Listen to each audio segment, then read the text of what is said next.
YouTube channel study with ಪರಶುರಾಮ್ಗೆ ಸ್ವಾಗತವನ್ನು ಕೋರ್ತೀನಿ.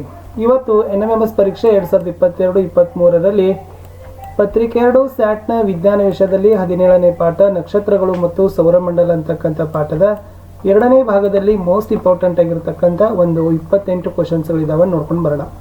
ಹಿಂದಿನ video ನೋಡದೇ ಇದ್ರೆ ವಿಡಿಯೋದ ಡಿಸ್ಕ್ರಿಪ್ಷನ್ ಬಾಕ್ಸ್ನಲ್ಲಿ ಪ್ಲೇಲಿಸ್ಟ್ ಲಿಂಕ್ ಇದಾವೆ. NMMS ಪರೀಕ್ಷೆ ಸಮಾಜ ವಿಜ್ಞಾನ 22-23, NMMS ಪರೀಕ್ಷೆ ವಿಜ್ಞಾನ 2022-23 ಮತ್ತು ಕಲಿಕಾ ಚೇತರಿಕೆಯ ವಿಡಿಯೋಗಳಿದ್ದಾವೆ. ರಾಜ್ಯ ಪಠ್ಯ ಪುಸ್ತಕಗಳ ಕ್ವಶನ್ ಆನ್ಸರ್ಸ್ ವಿಡಿಯೋಗಳಿದ್ದಾವೆ.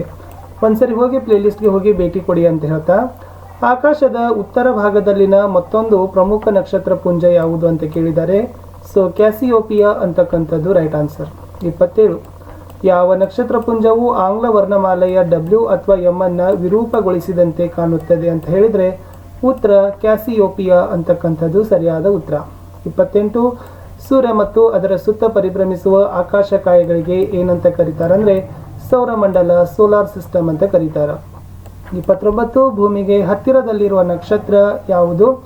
ಸೊ ಭೂಮಿಗೆ ಹತ್ತಿರದಲ್ಲಿರ್ತಕ್ಕಂಥ ನಕ್ಷತ್ರ ಯಾವುದು ಅಂತಂದರೆ ಸೂರ್ಯ ಅಂತಕ್ಕಂಥದ್ದು ಸರಿಯಾದ ಉತ್ತರ. ಎಲ್ಲ ಗ್ರಹಗಳಿಗೆ ಶಾಖ ಮತ್ತು ಬೆಳಕಿನ ಮೂಲ ಯಾವುದು? ಸೂರ್ಯ.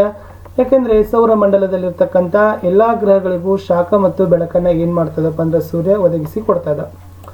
ಪ್ರಶ್ನೆ 31, ಕಕ್ಷೆ ಎಂದರೇನು ಅಂತ ಕೇಳಿದ್ದಾರೆ. ಗ್ರಹವು ನಿರ್ದಿಷ್ಟ ಪಥವನ್ನು ಹೊಂದಿದ್ದು ಅದರಲ್ಲಿ ಸೂರ್ಯನನ್ನು ಪರಿಭ್ರಮಿಸುವ ಪಥಕ್ಕೆ ಕಕ್ಷೆ ಅಂತ ಕರಿತೀವಿ. ಅಂದರೆ ಈ ಗ್ರಹಗಳು ತಮ್ಮದೇ ಆಗಿರ್ತಕ್ಕಂಥ ನಿರ್ದಿಷ್ಟ ಪಥವನ್ನು ಹೊಂದಿರ್ತಾವ ಮತ್ತು ಅವು ಸೂರ್ಯನನ್ನು ಏನು ಮಾಡ್ತಾವಪ್ಪ ಅಂದ್ರೆ ಸುತ್ತು ಹಾಕ್ಲಿಕ್ಕೆ ಇರ್ತಕ್ಕಂಥ ಪಥ ಅಥವಾ ಹಾದಿ ಅಂತ ಹೇಳ್ಬೋದು. 32, ಗ್ರಹವು ತನ್ನ ಸುತ್ತ ತಾನೇ ಒಮ್ಮೆ ತಿರುಗಲು ತೆಗೆದುಕೊಳ್ತಕ್ಕಂಥ ಸಮಯಕ್ಕೆ ಏನಂತ ಕರೀತಾರೆ ಅಂತ ಕೇಳಿದರೆ ಭ್ರಮಣ ಕಾಲ ಅಂತ ಕರೀತಾರೆ. ಅಂದರೆ ಈ ಗ್ರಹಗಳು ಏನು ಮಾಡ್ತಾವಪ್ಪ ಅಂದ್ರೆ ತನ್ನ ಸುತ್ತ ತಾನೇ ಒಮ್ಮೆ ತಿರುಗುವುದರ ಜೊತೆಗೆ ಸೊ ಎಷ್ಟು ಸಮಯ ತೆಗೆದುಕೊಳ್ತವೆ ಅನ್ನೋದಕ್ಕೆ ಭ್ರಮಣ ಕಾಲ ಅಂತ ಕರೀತಾರೆ. ಪ್ರಶ್ನೆ 33, ಉಪಗ್ರಹ ಎಂದರೇನು? ಒಂದು ಆಕಾಶಕಾಯವನ್ನು ಪರಿಭ್ರಮಿಸುವ ಮತ್ತೊಂದು ಆಕಾಶಕಾಯವನ್ನು ಅದರ ಉಪಗ್ರಹ ಅಂತ ಕರೀತಾರೆ. 34, ಕೃತಕ ಉಪಗ್ರಹಗಳು ಎಂದರೇನು? ಭೂಮಿಯ ಸುತ್ತಲೂ ಹಲವಾರು ಮಾನವ ನಿರ್ಮಿತ ಉಪಗ್ರಹಗಳು ಪರಿಭ್ರಮಿಸ್ತವೆ. ಸೊ ಇದನ್ನೇ ಉಪಗ್ರಹಗಳು ಅಥವಾ ಕೃತಕ ಉಪಗ್ರಹಗಳು ಅಂತ ಕರಿತೀವಿ. ಸೊ ಇದನ್ನು ಕೃತಕ ಉಪಗ್ರಹಗಳು ಅಂತ ಕರೀತಾರೆ. ಪ್ರಶ್ನೆ 35, ಸೂರ್ಯನಿಗೆ ಹತ್ತಿರದಲ್ಲಿರುವ ಮತ್ತು ಸೌರಮಂಡಲದ ಅತ್ಯಂತ ಚಿಕ್ಕ ಗ್ರಹ ಯಾವುದು? ನೆನಪಿಟ್ಕೊಡ್ರಿ, ಬುಧ ಗ್ರಹ ಅಂತಕ್ಕಂಥದ್ದು ಸೂರ್ಯನಿಗೆ ಹತ್ತಿರನೂ ಇದೆ, ಜೊತೆಗೆ ಇದು ಸೌರಮಂಡಲದ ಅತ್ಯಂತ ಚಿಕ್ಕ ಗ್ರಹ ಅಂತಕ್ಕಂಥ ಹೆಗ್ಗಳಿಕೆಗೆ ಪಾತ್ರವಾಗಿರ್ತಕ್ಕಂಥ ಗ್ರಹ ಬುಧ ಗ್ರಹ. 36, ಭೂಮಿಗೆ ಅತ್ಯಂತ ಹತ್ತಿರದ ಗ್ರಹ ಮತ್ತು ರಾತ್ರಿ ಆಕಾಶದ ಅತ್ಯಂತ ಪ್ರಕಾಶಮಾನವಾದ ಗ್ರಹ ಯಾವುದು? ಇದು ಭೂಮಿಗೆ ಹತ್ತಿರನೂ ಅದ, ಜೊತೆಗೆ ರಾತ್ರಿ ಆಕಾಶದಲ್ಲಿ ಬಹಳಷ್ಟು ಪ್ರಕಾಶಮಾನವಾಗದ. ಸೊ ಇದನ್ನು ಶುಕ್ರ ಗ್ರಹ ಅಂತ ಕರಿತೀವಿ. 37, ಪೂರ್ವದಿಂದ ಪಶ್ಚಿಮಕ್ಕೆ ಭ್ರಮಿಸುವ ಗ್ರಹ ಯಾವುದು ಅಂತ ಕೇಳಿದ್ದಾರೆ. ಅದು ಶುಕ್ರ ಗ್ರಹ. ಅಂದ್ರೆ ಈ ಶುಕ್ರ ಗ್ರಹ ಏನು ಮಾಡ್ತದಪ್ಪ ಅಂದ್ರೆ ತನ್ನ ಕಕ್ಷೆಯಲ್ಲಿ ಅದು ಪೂರ್ವದಿಂದ ಹಿಡಿದು ಪಶ್ಚಿಮಕ್ಕೆ ಏನು ಮಾಡ್ತದ ಪರಿಭ್ರಮಿಸ್ತಕ್ಕಂಥ ಕೆಲಸವನ್ನು ಶುಕ್ರ ಗ್ರಹ ಮಾಡ್ತದ. 38, ಜೀವರಾಶಿ ಹೊಂದಿರುವ ಏಕೈಕ ಗ್ರಹ ಯಾವುದು ಅಂತ ಕೇಳಿದ್ದಾರೆ. ಸೊ ಸೌರಮಂಡಲದ 8 ಗ್ರಹಗಳಲ್ಲಿ ಜೀವರಾಶಿಯನ್ನು ಹೊಂದಿರುವ ಏಕೈಕ ಗ್ರಹ ಯಾವುದಂದ್ರೆ ಅದು ಭೂಮಿ ಅಂತಕ್ಕಂಥದ್ದು ಸರಿಯಾದ ಉತ್ತರ. 39, ಯಾವ ಗ್ರಹವನ್ನ ಕೆಂಪು ಗ್ರಹ ಅಂತ ಕರಿತೀವಿ? ಸೊ ಮಂಗಳ ಗ್ರಹವನ್ನ ಕೆಂಪು ಗ್ರಹ ಅಂತ ಕರಿತೀವಿ. ಕಬ್ಬಿಣದ ಆಕ್ಸೈಡ್ನ ಪ್ರಮಾಣ ತುಂಬ ಹೆಚ್ಚಾಗಿ ಸೊ ಮಂಗಳ ಗ್ರಹದ ಮೇಲೆ ಕಂಡು ಬರ್ತದೆ. ಸೊ ಆ ಕಾರಣಕ್ಕಾಗಿ ವಿದ್ಯಾರ್ಥಿಗಳೇ ಏನಂತ ಕರೀತಾರಪ್ಪ ಅಂತಂದ್ರೆ ಮಂಗಳ ಗ್ರಹವನ್ನ ಕೆಂಪು ಗ್ರಹ ಅಂತ ಕರೀತಾರೆ. ಮುಂದಿನ ಪ್ರಶ್ನೆ 40, ಯಾವ ಗ್ರಹಕ್ಕೆ 2 ಚಿಕ್ಕ ನೈಸರ್ಗಿಕ ಉಪಗ್ರಹಗಳಿವೆ ಅಂತ ಕೇಳಿದ್ದಾರೆ. ಇಲ್ಲಿ ಫೋಬೋಸ್ ಮತ್ತು ಡೈಮೋಸ್ ಅಂತ 2 ಬರ್ತಾವ. ಅದು ಕೂಡ ಸ್ವಲ್ಪ ನೆನಪಿನ ಇಟ್ಕೊಳ್ಬೇಕು. ಏನಂದರೆ ಈ ಫೋಬೋಸ್ ಮತ್ತು ಡೈಮೋಸ್ ಇವೆರಡೂ ಕೂಡ ಏನಪ್ಪ ಅಂದರೆ ಮಂಗಳ ಗ್ರಹದ 2 ನೈಸರ್ಗಿಕ ಉಪಗ್ರಹಗಳು ಆಗಿದ್ದಾವೆ. ಮುಂದಿನ ಪ್ರಶ್ನೆ 41, ಸೌರಮಂಡಲದ ಅತ್ಯಂತ ದೊಡ್ಡ ಗ್ರಹ ಯಾವುದು ಅಂತ ಕೇಳಿದ್ದಾರೆ. ಇಲ್ಲಿ ಇರ್ತಕ್ಕಂಥ 8 ಗ್ರಹಗಳಲ್ಲಿ ನಾವು ಹೇಳಬೇಕಂದ್ರೆ ವಿದ್ಯಾರ್ಥಿಗಳೇ ಗುರುಗ್ರಹ ಅಂತ ಕರೀತಾರೆ. ಸೊ ಈ ಗುರುಗ್ರಹ ಏನದಪ್ಪ ಅಂದ್ರೆ ತುಂಬಾನೇ ಸೌರಮಂಡಲದಲ್ಲಿ ಅತಿ ದೊಡ್ಡದಾಗಿರ್ತಕ್ಕಂಥ ಗ್ರಹ ಅಂತ ಹೆಗ್ಗಳಿಕೆಗೆ ಪಾತ್ರ ಆಗದ.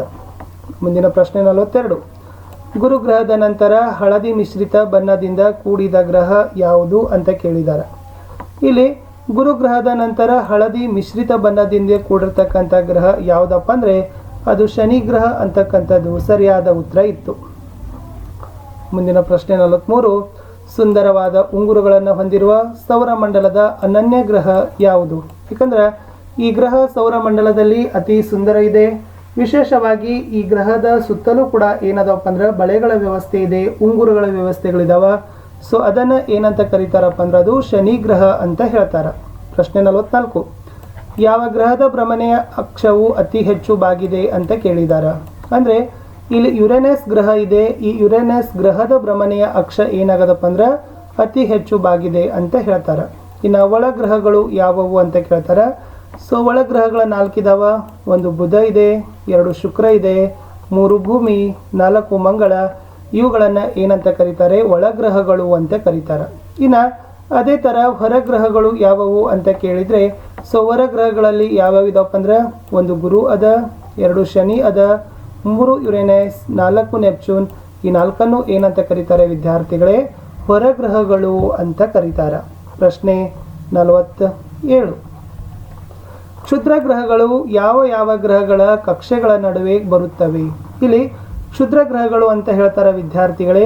ಈ ಕ್ಷುದ್ರ ಗ್ರಹಗಳು ವಿಶೇಷವಾಗಿ ಗುರು ಮತ್ತು ಮಂಗಳ ಇವೆರಡೂ ಗ್ರಹಗಳ ನಡುವೆ ಏನಾಗ್ತಾವಪ್ಪ ಅಂತಂದ್ರೆ ಬರ್ತಾವ. 48, ಧೂಮಕೇತುವಿನ ಬಾಲವು ಸೂರ್ಯನ ಯಾವ ದಿಕ್ಕಿನಲ್ಲಿ ಇರ್ತದ? ಸೊ ವಿಶೇಷವಾಗಿ ಇದು ಒಂದು ತಾವು ನೆನಪಿನಲ್ಲಿ ಇಟ್ಕೊಳ್ಬೇಕು. ಅದೇನಪ್ಪ ಅಂದ್ರೆ ಧೂಮಕೇತುವಿನ ಬಾಲ ಯಾವತ್ತೂ ಕೂಡ ಏನಾಗಿರ್ತದಪ್ಪ ಅಂದ್ರೆ ಅದು ಸೂರ್ಯನ ವಿರುದ್ಧ ದಿಕ್ಕಿನಲ್ಲಿ ಇರ್ತದ. ಸೂರ್ಯನ ವಿರುದ್ಧ ದಿಕ್ಕಿನಲ್ಲಿ ಅದು ಕಂಡು ಬರ್ತದ. ನೆಕ್ಸ್ಟ್ ಮುಂದಿನ ಪ್ರಶ್ನೆ 49, ಹೆಲಿ ಧೂಮಕೇತು ಎಷ್ಟು ವರ್ಷಗಳಿಗೊಮ್ಮೆ ಕಾಣಿಸಿಕೊಳ್ಳುತ್ತದೆ ಅಂತ ಕೇಳಿದ್ದಾರೆ. ಇಲ್ಲಿ ಹೆಲಿ ಧೂಮಕೇತುವಿನ ಬಗ್ಗೆ ನೆನಪಿಟ್ಕೊಡ್ರಿ. ಯಾಕಂದ್ರೆ ಇದು ವಿಶೇಷವಾಗಿ 76 ವರ್ಷಗಳಿಗೊಮ್ಮೆ ಏನಾಗ್ತದಪ್ಪ ಅಂದ್ರೆ ಕಾಣಿಸಿಕೊಳ್ತದೆ. ಪ್ರಶ್ನೆ 50, ಭೂಮಿಯನ್ನು ತಲುಪುವ ಕಾಯಗಳಿಗೆ ಏನಂತ ಕರೀತಾರೆ? ಸೊ ಇಲ್ಲಿ ಉಲ್ಕಾಶಿಲೆಗಳು ಅಂತ ಕರೀತಾರೆ ವಿದ್ಯಾರ್ಥಿಗಳೇ. ಇವು ಏನಾಗ್ತಾವಪ್ಪ ಅಂದ್ರೆ ಭೂಮಿಯನ್ನು ತಲುಪ್ತಕ್ಕಂಥವು ಆಗಿದಾವ. ಪ್ರಶ್ನೆ 51, ಭೂಮಿಯ ನೈಸರ್ಗಿಕ ಉಪಗ್ರಹ ಯಾವುದು ಅಂತ ಕೇಳಿದ್ದಾರೆ. ಸೊ ಚಂದ್ರ ಅಂತಕ್ಕಂಥದ್ದು ಸರಿಯಾದ ಉತ್ತರ. ಯಾಕಂದ್ರೆ ಅದು ಭೂಮಿಯ ನೈಸರ್ಗಿಕ ಉಪಗ್ರಹನೂ ಕೂಡ ಯಾವುದಾಗದ? ಚಂದ್ರ ಆಗದ. 52, ಭಾರತದ ಮೊದಲ ಉಪಗ್ರಹ ಯಾವುದು ಅಂತ ಕೇಳಿದ್ದಾರೆ. ಸೊ ಭಾರತದ ಮೊದಲ ಉಪಗ್ರಹ ಯಾವುದು ಅಂದರೆ ಅದು ಆರ್ಯಭಟ ಅಂತಕ್ಕಂಥದ್ದು ರೈಟ್ ಆನ್ಸರ್. ಕೃತಕ ಉಪಗ್ರಹಗಳ ಉಪಯೋಗ ಏನು ಅಂತ ಕೇಳಿದ್ದಾರೆ. ಇಲ್ಲಿ ಹವಾಮಾನದ ಮುನ್ಸೂಚನೆಯನ್ನು ನೀಡ್ತಾವ. ದೂರ ಸಂಪರ್ಕ ಮತ್ತು ದೂರ ಸಂವೇದಿ ವ್ಯವಸ್ಥೆಯಲ್ಲಿ ಏನಾಗದವಪ್ಪ ಅಂದ್ರೆ ಕೃತಕ ಉಪಗ್ರಹಗಳು ಬಹಳಷ್ಟು ರೀತಿಯಾಗಿರ್ತಕ್ಕಂಥ ಸಹಕಾರಿಯಾಗಿದ್ದಾವೆ ಅಂತ ಹೇಳ್ತಾರೆ. ಸೊ ಇಷ್ಟು ಈ ಒಂದು ವಿಡಿಯೋದಲ್ಲಿ ನಾವೇನು ಮಾಡಿದ್ದೀವಿ, ನಕ್ಷತ್ರಗಳು ಮತ್ತು ಸೌರಮಂಡಲ ಪಾಠದಲ್ಲಿ ಮೋಸ್ಟ್ ಇಂಪಾರ್ಟೆಂಟ್ ಆಗಿರ್ತಕ್ಕಂಥ ಒಂದು 28 ಪ್ರಶ್ನೆಗಳನ್ನು ನಾವೇನು ಮಾಡಿದ್ದೀವಿ ವಿದ್ಯಾರ್ಥಿಗಳೇ ನೋಡಿದ್ದೀವಿ. ಸೊ ಇನ್ನೊಂದು ಪಾಠ ಮಾತ್ರ ಇದೆ. ಸೊ ಅದನ್ನು ಕೂಡ ಬೇಗನೆ ಅಪ್ಲೋಡ್ ಮಾಡ್ತೀವಿ ಅಂತ ಹೇಳ್ತಾ ವಿಡಿಯೋಗಳನ್ನು ಲೈಕ್, ಶೇರ್ ಹಾಗೂ ಸಬ್ಸ್ಕ್ರೈಬ್